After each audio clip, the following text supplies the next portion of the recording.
Senator Jinggoy Estrada is fighting the prosecution's bid to drop former DPWH Secretary Manuel Bonoan from his graft case. Meanwhile, the Sandigan Bayan has set the bail hearings of Senator Rodante Marcoleta, former Congressman Mike Defensor, and two others accused of plunder involving undeclared campaign donations.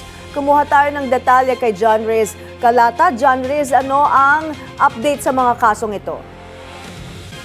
May kasado na ang bail hearings ni Senador Rodante Marcoleta, dating Congressman Mike Defensor at dalawang iba pa sa kasong plunder. Itinakda ng Sandigan Bayan 3rd Division ang mga pagdinig sa bail simula September 3 at saka susunod na Lunes at Huwebes ng nasabing petsa hanggang October 1. Nakatagdang magpresenta ng 8 testigo ang prosekusyon dahilan para hindi mapagbigyan ng pansamantalang paglaya ng mga ito. Samantala, sisimulan naman ang main trial sa nasabing kaso sa October 8 kung saan inaasahang magpipresenta ang depensa ni Marcoleta ng 13 testigo, 3 naman kay Aristotel Viray at 4 kina Defensor at Joseph Espiritu.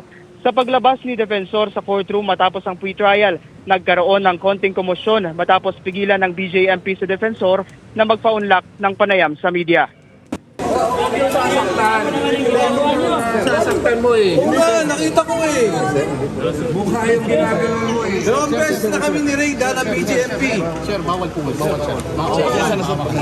Ghost Month na, yung Ghost Project, wala pa rin.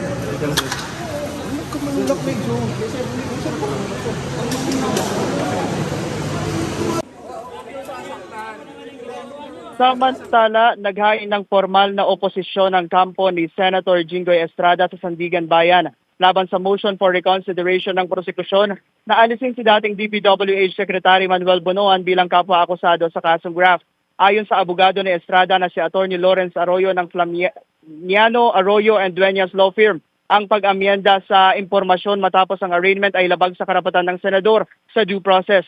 Anya, magdudulot ito ng substantial o malaking pagbabago sa teorya ng kaso mula sa sabwatan o conspiracy tungo sa pagiging lone actor na lamang ni Estrada.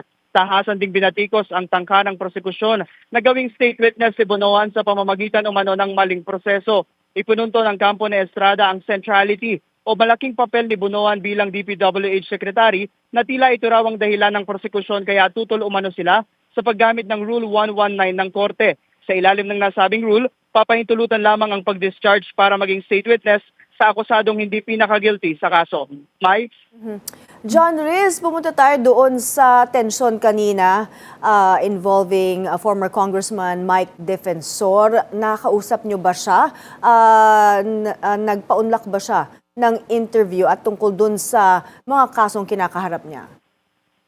Mike, kanina yun yung pagkakataon na papakakapanayamin sana namin ni si Senador si dating Congressman Mike Defensor, pero yun nga nung paglapit niya doon sa microphones ng media at doon sa camera hinarangan siya ng mga BJMP personnel, kaya sana yung panayam namin sa kanya ay naunsame at yun na lamang yung mga salitang binitawan niya na 2 beses daw silang ni-raid ng BJMP pero hindi malinaw kung ano yung raid na kanyang itinutukoy at saka nagpatutsada din siya tungkol doon sa flood control projects na kasabay na ng Ghost Month, yung mga ghost flood control projects wala pa rin daw nangyayari, May.